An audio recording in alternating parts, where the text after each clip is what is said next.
가까운 이웃보다 먼 친척이 낫다라는 속담이 있습니다. 친척이란 가족 다음으로 가까운 사이지만 실제로는 멀리 사는 경우가 많습니다. 반대로 이웃은 사실 아무런 사이도 아닙니다. 하지만 실제로는 우리의 가까이에서 살아가고 있습니다. 그러다 보니 갑자기 어려운 일이 닥쳤을 때 보통 누구에게 도움을 청하게 되나요? 외국에 살고 있는 친척에게 연락을 하진 않죠. 옆집에 연락을 합니다. 그러니 평소에 이웃과 사이좋게 지내야겠죠. 그죠? 그래야 부담 없이 부탁을 할 수 있고 도움을 청할 수 있기 때문에 가까이 사는 이웃에게 이웃과 친하게 지내라. 그 이웃이 멀리 사는 친척보다 나을 때가 많다라는 그러한 말인데 실제로 예전에는 그랬습니다. 어렸을 때 저의 기억을 더듬어 보면 저는 태어날 때부터 아파트에 살았습니다. 아파트에 살았음에도 불구하고 옆집, 윗집, 심지어 앞 동에 있는 집까지 거리낌 없이 놀러 다녔습니다. 제가 눈치가 없었던 것은 아니고요. 그렇게 놀러 감에도 저를 전혀 불편하게 생각하지 않으시고 기쁘게 맞아주셨습니다. 그러다 보니까 부모님에게 무슨 일이 생겼거나 내가 집에 어떻게 하지 못하는 그런 곤란한 상황들이 갑자기 닥쳤을 때 부담 없이 이웃들의 집을 이용하곤 했죠. 아마 저뿐만이 아니라 여러분들 역시나 이런 기억들 한두 가지 정도는 있으실 것입니다. 자, 그런 상황에서 이웃을 사랑하라. 어떻습니까? 물론 성경이 원하는 곳까지 완벽하게 도달할 수 있을지는 모르겠지만 적어도 이웃을 사랑하는 것이 그렇게 멀게 느껴지지만은 않을 것입니다. 그런데 오늘날은 어떤가요? 상황이 많이 달라졌죠. 이웃이 사촌은커녕 원수일 때가 많습니다. 복도에 내어놓는 쓰레기 때문에, 또 짐 때문에, 또 층간소음 때문에, 기타 여러 가지 문제들로 인해요 원수처럼 지내는 경우가 많죠. 이런 상황에서 이웃을 사랑하라. 어떻습니까, 여러분? 사랑하는 것은 둘째치고 그가 과연 내 이웃이 맞는지, 옆에 산다고 이웃이라 할 수 있는지, 이 이웃의 범위가 어디까지인지 많은 질문들을 스스로에게 던져보게 됩니다. 하지만 명확한 답을 얻을 수는 없죠. 그런데 성경시대에도 상황은 크게 다르지 않았던 것으로 보입니다. 오늘 본문 25절에 보면 율법사가 이렇게 묻죠. 무엇을 해야 영생을 얻습니까? 그러자 예수님께서 질문으로 답을 하십니다. 26절에 보면 율법에 무엇이라 기록되어 있느냐? 그러자 27절에 이렇게 답하죠. 내 마음을 다하여 목숨을 다하여 힘을 다하여 뜻을 다하여 주 너희 하나님을 사랑하고 또한 내 이웃을 내 자신과 같이 사랑하라 하였나이다. 이렇게 답을 합니다. 맞는 말이죠. 그래서 예수님은 이렇게 답하십니다. 28절에 내 대답이 옳도다 이를 행하라. 이렇게 답변하심으로써 이 대화는 일단락됩니다. 그런데 율법사는 여기에 하나의 질문을 더 던집니다. 29절 마지막에 보면 내 이웃이 누구니까? 사실 이 문제는 질문자였던 율법 교사만의 문제가 아니라 유대 사회 전체의 문제였습니다. 유대 사회는 우리가 익히 많이 들어서 알고 있는 바리새파, 그리고 사두개파가 있죠. 그리고 추가적으로 에세네파, 쿰란 공동체 등등등 크고 작은 많은 공동체 무리가 있었습니다. 그런데 이들의 이웃에 대한 개념은 다 조금씩 달랐는데요. 바리새파의 경우 자신들과 마찬가지로 율법에 목숨 걸고 살아가는 자들, 즉 자신의 공동체만을 이웃의 범위 안에 두었습니다. 사두개파 역시나 마찬가지로 자신들과 같이 성전 제사에 목숨 걸고 살아가는 역시나 자신의 무리들만 이웃의 범위에 두었죠. 조금 급진적이었던 에세네파의 경우 광야에서 살았는데요. 이들의 경우는 그들 공동체만 이웃인 것에 추가로 자신들 외의 모두는 원수로 생각하여 미워하였다라고 합니다. 다 다르죠. 그렇기 때문에 이 당시 유대인 종파들은 모두 율법사와 마찬가지로 하나님을 사랑하고 이웃을 사랑해야 한다라는 이 대계명에는 모두가 다른 뜻이 없었습니다. 모두가 동의했죠. 하지만 여기서 말하고 있는 이 이웃의 범위에 대해서는 모두가 제각각 다른 생각을 가지고 있었고, 그렇기 때문에 모였다 하면 이 이웃이라는 주제는 단골로 등장하는 논쟁의 주제였던 것입니다. 그래서 본문의 율법사는 내 이웃이 누구입니까? 즉 이웃의 범위에 대한 질문을 한 것이고, 이 질문에 대한 답변이 바로 선한 사마리아인의 비유인 것이죠. 그러니 오늘 본문을 통하여 발견되어질 진리는 우리의 이웃은 어디까지인가가 될 것이고, 마지막 말씀에 이 가운데 누가 강도 만난 자의 이웃이냐라고 물으신 이후에 가서 너도 이와 같이 하라 말씀하신 것으로 볼 때에 사마리아인의 행동을 잘 살펴보면 이 질문에 대한 구체적인 답을 얻을 수 있을 것으로 기대가 됩니다. 그렇죠? 네, 그러므로 사마리아인을 중심으로 오늘 본문을 살펴보도록 할 텐데요. 사마리아인은 세 가지 부분에서 제사장과 레위인보다도 강도 만난 자를 먼저 생각했는데, 그 첫 번째는 바로 환경입니다. 오늘 본문에 어떤 사람이 예루살렘에서 여리고로 내려가는 길에 강도를 만나서 변을 당했는데요. 이 사람은 그저 운이 없어서 강도를 만났던 것이 아닙니다. 사건 현장을 살펴보면 예루살렘은 해수면보다 700m 높은 곳에, 그리고 여리고는 해수면보다 250m 낮은 곳에 위치해 있었습니다. 그렇기 때문에 이 두 도시의 고도 차이는 약 1km죠. 그런데 이 두 도시 간의 거리는 약 30km에서 36km 사이라고 합니다. 비교적 가깝죠. 고도 차이에 비해서 거리가 가깝다 보니까 이 두 도시를 잇는 이 길의 경사는 매우 심했을 것으로 예상됩니다. 심지어 이 지역의 지형은 매우 험한 협곡이었습니다. 그러다 보니 이 길은 강도가 숨어있기 딱 좋은 곳이었고, 그러다 보니 실제로 강도가 많이 있었고, 또 현재까지도 강도의 출몰이 잦은 그런 길인 것이죠. 그래서 이 지역을 무사히 지나가기를 원한다면 예전부터 오늘날까지 이어지는 반드시 지켜야 할 규칙 두 가지가 있는데, 첫 번째는 절대로 혼자서 지나지 않는 것. 무리를 지어서 서로가 서로를 지켜줄 수 있도록 한 상태에서 이 길을 지나가는 것이 첫 번째 규칙이고, 두 번째 규칙은 반드시 해가 지기 전에, 해가 있을 때 지나가는 것입니다.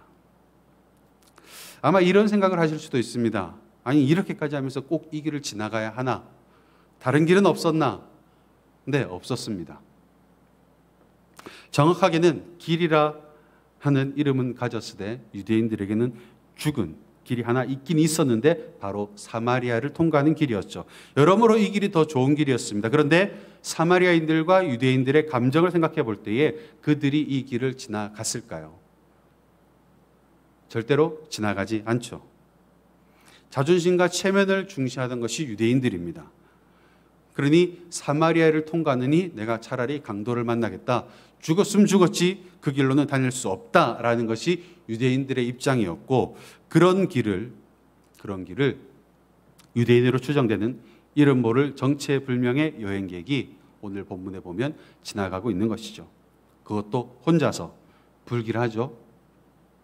불길합니다. 아니나 다를까 여지없이 강도를 만나게 되었고, 결국 그는 거의 죽은 채로 길가에 버려지게 되었습니다. 그리고 이어서 이 길을 제사장이 오고 있고 또 레위인도 오고 있는데, 염려스러운 것은 둘 다 각각 혼자라는 것입니다. 만약 여러분이 이 강도 만난 자를 지나치고 있는 제사장 또는 레위인이었다면 어떻게 행동하셨을 것 같습니까? 그래도 사람이 쓰러져 있는데 보살펴줘야지 라고 생각하실 수도 있을 것입니다. 여러분들은 선한 분들이시니까요. 그런데 이것이 그렇게 쉬운 문제는 아니었습니다. 현재 이 장소가 어떤 장소라고 했나요? 강도가 많은 지역이라고 했죠. 그런데 마치 바로 앞에 강도가 출몰했던 흔적을 마주치게 되었습니다. 그 말은 그 근처에 강도가 있다는 말이죠. 그리고 그 말은 그 강도가 언제라도 또 다시 나올 수 있는 상황이라는 것이죠. 그렇기 때문에 난 혼자입니다. 어떻게 해야 됩니까? 자신이 히어로가 아니라면 빨리 도망가야 됩니다. 거기에 있다가는 앞선 사람처럼 개죽음 당하기 십상이죠. 그래서 빨리 벗어나야죠. 벗어난 이후에 도움을 청하는 정도가 아마 이 상황에서 할 수 있는 가장 최선의 선택일 것입니다. 그래서 제사장과 레위인은 그 방법을 선택하게 됩니다. 둘 다 빨리 지나가죠. 가장 지혜로운 방법. 그걸 선택합니다. 즉, 이 두 사람에게는 현재 쓰러져 있는 그 사람, 이름 모를 그 사람에게 처해 있는 어려움의 상황보다는 자신에게 처해 있는 상황, 즉 언제든지 강도를 만날 수 있는 상황이 더 크게 여겨졌던 것이죠. 그래서 이 사람은 쓰러져 있는 그 사람을 돌보지 아니하고 빨리 지나가게 됩니다. 반면에 세 번째로 등장하는 이 사마리아인, 그 역시나 환경은 앞선 두 사람과 다를 게 전혀 없습니다. 여전히 강도의 위협은 존재하고 있고요. 또 여전히 그 강도는 언제든지 나타날 수 있는 그런 상황인데도 이 사람은 그냥 지나가지 않습니다. 앞선 두 사람과 다른 행보를 보여주죠. 가던 길을 멈춰서서 쓰러져 있는 사람을 돌아보기 시작합니다. 환경이 바뀌었습니까? 강도가 경찰에게 잡혀가기라도 했습니까? 그렇지 않죠. 여전히 똑같은 상황입니다. 강도의 위협은 여전히 존재하고 있는 상황이고, 그렇기 때문에 그 역시나 빨리 지나가는 것이 지혜로운 행동입니다. 하지만 이 사마리아인은 그렇게 하지 않습니다. 멈춰서서 쓰러져 있는 그 강도 만난 자를 도와주기 시작하죠. 뭐가 더 중요하게 여겨진 겁니까? 강도가 나타날 수 있는 그 상황보다 지금 현재 쓰러져 있는 그 사람의 상황이 더 중요하게 여겨진 것이죠. 그리고 이 사람이 두 번째로 우선시 여겼던 것은 바로 상황입니다. 본문에서 제사장과 레위인이 거의 죽어 있는 이 사람을 지나가는 장면을 묘사하고 있는 대목을 보면 공통적으로 사용되고 있는 말이 있는데요. 본문 31절과 32절을 다 같이 한번 읽어보도록 하겠습니다. 시작. 제사장이 그를 보고 피하여 지나가고 레위인도 그를 보고 피하여 지나가되. 네, 제사장과 레위인이 모두 그를 보고 피하여 지나갑니다. 이 피하여라는 말, 이 말의 정확한 의미는 의도적으로 무시하고 못 본 척하고 반대편으로 돌아갔다라는 의미의 말입니다. 그렇기 때문에 사실 오늘 본문에 이 단어가 사용될 필요는 없습니다. 그냥 지나갔다 해도 전혀 의미가 달라지진 않는데 굳이 피하여라는 단어를 제사장과 레위인 모두에게 공통적으로 사용하고 있는 것이죠. 이유가 있습니다. 이 당시 예루살렘 성전에 재직하였던 제사장은 대략 7,200명 정도였다고 합니다. 이 중에 대제사장만이 예루살렘에 머물면서 성전을 돌보았고요. 나머지 일반 제사장들은 주로 예루살렘 외부에 거주하였는데 한 문헌에 보니까 그 가운데 5,000명가량이 여리고에 살았다고 합니다. 그렇게 각자 마련된 처소에서 살아가다가 자기 차례가 되면, 자기가 제사를 집전할 차례가 되면 이 예루살렘으로 돌아오는데 그 주기가 언제 어떻게 한 번씩 돌아오는가 하면 1년에 딱 2주간 제사를 집전할 수 있었다고 합니다. 그렇기 때문에 그 당시 제사장들에게 이 1년에 2주간 드려지는 그 제사는 굉장히 소중한 것이었겠죠. 그죠? 어쩌면 그 1년을 이 제사를 위해서 살아간다고 해도 과언이 아닐 정도로 중요한 제사일 것입니다. 그리고 다시 오늘 본문을 보면 오늘 사건이 벌어진 현장은 바로 여리고에서 예루살렘으로 오는 길이죠. 그러면 이 제사장이 이 길을 가고 있는 목적은 바로 1년에 한 번 아주 소중한 제사를 집전하는 것이었겠죠. 그죠? 설레였을까요? 굉장히 설레었을 겁니다. 1년이나 기다렸으니까요. 기대감도 엄청났을 것입니다. 그리고 기대한 만큼 긴장도 되었을 것이고 긴장한 만큼 비장하기도 했을 것입니다. 그렇게 들뜬 마음으로 이 길을 걸어가고 있는데 마침 딱 거의 죽은 것 같은 사람을, 생사를 구분할 수 없는 그 사람을 만나게 된 것입니다. 그러니 이 제사장은 이 사람을 도울 수 있을까요? 없을까요? 없는 상황입니다. 왜냐하면 혹시라도 접촉했다가 자기가 부정해진다면 1년을 기다렸던 그 제사를 망치게 되니까요. 집전할 수 없게 되니까요. 만질 수 없는 거죠. 그러니 그냥 지나가는 것이 아니라 혹여라도 길가에 떨어져 있는 잔여물이라도 밟을까 봐 피하여 빙 돌아서 일부러 반대 방향으로 돌아서 지나가고 있는 것이죠. 그리고 레위인 역시나 성전에서 희생제사를 섬기는 제사장을 보조하는 직무를 맡았습니다. 그러므로 현재 이곳에 등장한 레위인이 이 길을 가고 있는 것은 우연이 아니라 앞선 제사장과 같은 목적으로 가고 있다고 볼 수 있는 것이죠. 그런데 한 랍비 문헌에 보면 이런 문구가 있습니다. 제사장은 레위인보다 높고 레위인은 평범한 이스라엘보다 높고, 다시 말해서 제사장이 레위인보다 신분상 높은 부류에 속한다라는 것이죠. 그러므로 오늘 본문의 상황을 레위인의 입장에서만 재구성해 보면 현재 자신보다 약간 앞서서 상사인 제사장이 가고 있는 상황인 거죠. 그래서 열심히 이렇게 그 역시나 가고 있었습니다. 그러던 중에 거의 죽은 듯한 사람을 만나게 되었습니다. 그런데 그 옆에 아무도 없죠. 그 말은 앞서간 제사장이 그 어려움에 있는 사람을 돕지 않고 그냥 지나갔다는 말이죠. 맞나요? 지나갔다는 말입니다. 이 상황에서 이 레위인이 그 제사장이라는 사람이 참 너무하네 이러면서 앉아서 이 사람을 도와줄 수 있을까요? 없을까요? 없죠. 왜요? 잘못했다가는 그 역시나 정결을 범하게 되고 그로 인해서 제사를 자신이 망쳐버릴 수 있기 때문에. 그래서 레위인 역시나 마음이 어땠는지 모르겠지만 상황이 그러지 못했고 그 결과 그 역시나 멀찌감치 피하여 돌아서 가고 있는 것입니다. 이 둘 모두 그냥 지나갈 수밖에 없는 분명한 상황, 즉 명분은 있었습니다. 제사 집전. 유대인들이 얼마나 제사를 중요하게 생각했는지, 그리고 제사를 담당했던 사두개인들이 제사에 얼마나 목숨을 걸었는지를 생각해 보자면 이 두 사람의 행보는 충분히 이해가 갑니다. 납득할 수 있는 상황입니다. 하지만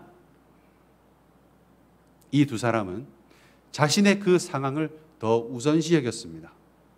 어려움에 처해 있는 그 사람보다 자신이 제사를 집전해야 되는 그 상황을 더 우선시 여겼고 그 결과 지금 쓰러져 있는 이 사람의 이웃이 될 수 있는 기회를 놓쳐버리고 만 것이죠. 반면에 사마리아인은 많은 학자들이 추정하기를 장사꾼으로 추정합니다. 그러나 지금 현재 이 사마리아인이 이 길을 어떤 목적으로 갖고 있는지는 알 수 없습니다. 그러나 분명한 것은 그 목적이 무엇이었든지 간에 본문에 전혀 나오지 않는다라는 것이고, 그 말은 이 현재 사마리아인은 자신의 처음 여행의 목적을 완전히 뒤로 하고 있다라는 것이죠. 별로 중요하지 않은 일이었을까요? 아니요. 오히려 굉장히 중요한 일이었을 것입니다. 왜냐하면 이 길은 위험한 길입니다. 굉장히 위험한 길이었죠. 그 길을 혼자서 가고 있습니다. 급하지도 않은 일 때문에 이 길을 혼자서 지나간다고요? 기다렸다가 동행할 수 있는 여행객들을 모아서 함께 지나가는 것이 훨씬 더 그에게 유리한 상황인데요. 급한 일이 아니었다면 절대로 혼자서 지나갈 리가 없는 상황인 거죠. 그 길을 혼자서 지나가고 있다는 것은 이 사마리아인은 그 위험을 감수해야 할 만한 다급하고 중요한 일이 분명히 있었다라는 것입니다. 하지만 사마리아인은 그런 급하고 중요한 상황조차도 뒤로 내려놓습니다. 대신 어려움에 처해 있는 이 사람의 상황, 이것만을 보기 시작하죠. 그러다 보니까 주막으로 데려다 놓은 것으로 그치지 않고 무려 이틀 동안이나 돌봐주는 것을 넘어서 잠시 가면서도 주막 주인에게 이 사람의 안위를 부탁하고 있는 것입니다. 자신의 그 상황보다도 현재 이 어려움 당한 사람의 안위를 더 걱정하고 있는 것이죠. 마지막 세 번째로 이 사마리아인이 우선한 것은 바로 감정이었습니다. 앞에서도 말했듯이 사마리아인과 유대인들의 사이는 좋지 않았습니다. 그런데 오늘 본문에 강도를 만난 사람의 정체는 무엇이었을까요? 알 수 없습니다. 유대인으로 추정하긴 합니다만 알 수 없습니다. 그러나 분명한 것은 사마리아인들은 이 길을 절대 사용하지 않는다라는 것입니다. 그리고 또 하나 분명한 것은 이 길을 주로 사용하는 사람들은 유대인이라는 것이죠. 그 말은 결국 현재 이 쓰러져 있는 사람, 옷도 벗겨져 있고 말도 할 수 없는 상황이다 보니까 이 사람이 어느 민족인지 정확히 알 수는 없지만 유대인일 확률이 굉장히 높은 상황인 거죠. 이 사마리아인이 그것을 몰랐겠습니까? 충분히 알았죠. 그럼에도 불구하고 이 사람을 돕고 있는 것입니다. 이 상황을 조금 풀어서 설명해 드려볼까요?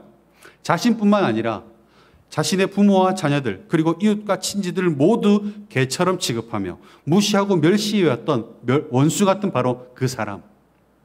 그렇기 때문에 좋지 않은 감정이 너무나도 많은 사람이지만 그 모든 감정들을 뒤로 하고 자신도 죽을 수 있는 위험을 무릅쓰며 자신의 모든 상황도 제쳐두고 자신이 지불할 수 있는 모든 것을 대가로 지불해가며 이 사람을 돕고 있는 것입니다. 이제 좀 이 사마리아인의 행보가 달리 보이십니까? 어떻게 이것이 가능했을까요?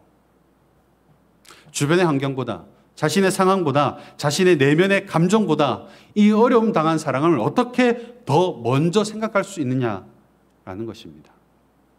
그 이유는 바로 33절에 있는데요. 우리 다 같이 함께 봉독하도록 하겠습니다. 시작. 어떤 사마리아 사람은 여행하는 중 거기 이르러 그를 보고 불쌍히 여겨.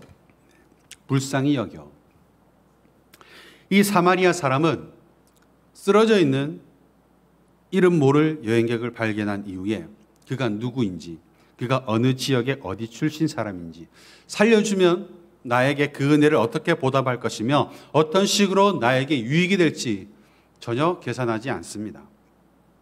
그저 불쌍히 여겨죠.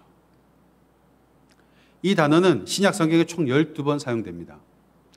12번 사용되는데 오늘 본문을 제외하고 나머지 11번은 모두 예수님께만 사용된 단어입니다. 무리를 보시고 불쌍히 여기시니 그들이 목자 없는 양과 같이 고생하며 기진함이라. 예수께서 나오사 큰 무리를 보시고 불쌍히 여기사 내가 무리를 불쌍히 여기노라 등등등.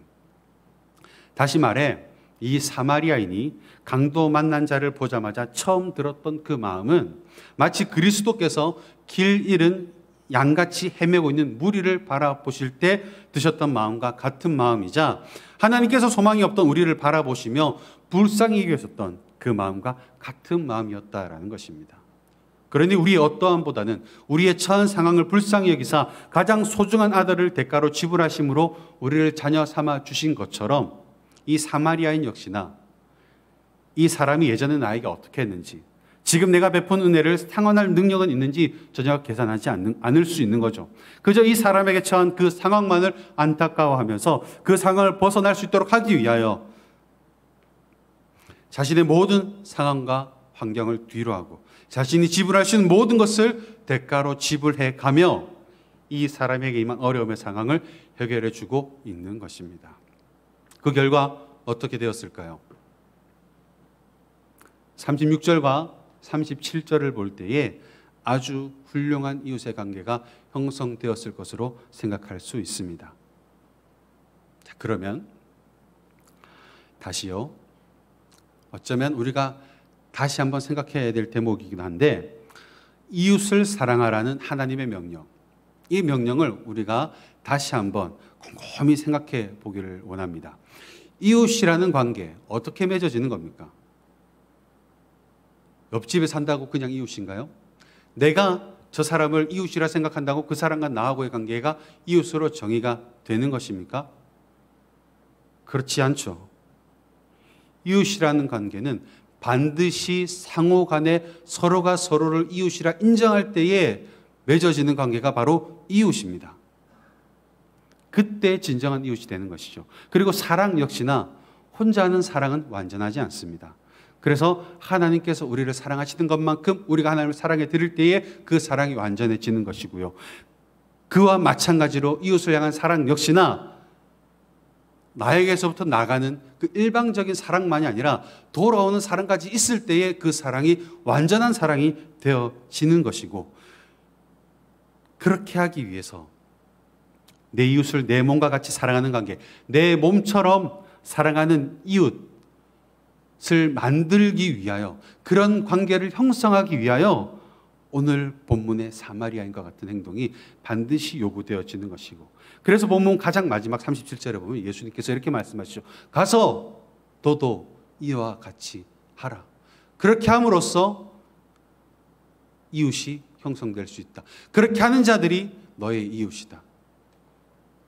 그렇게 할 때에 사랑의 관계가 형성되어질 수 있다라고 말씀하시고 계시는 것입니다. 말씀을 맺겠습니다. 율법사는 자신을 옳게 보이기 위해서 예수님께 이렇게 물었습니다. 내 이웃이 누굽니까? 다른 말로요, 어디까지가 내 이웃입니까?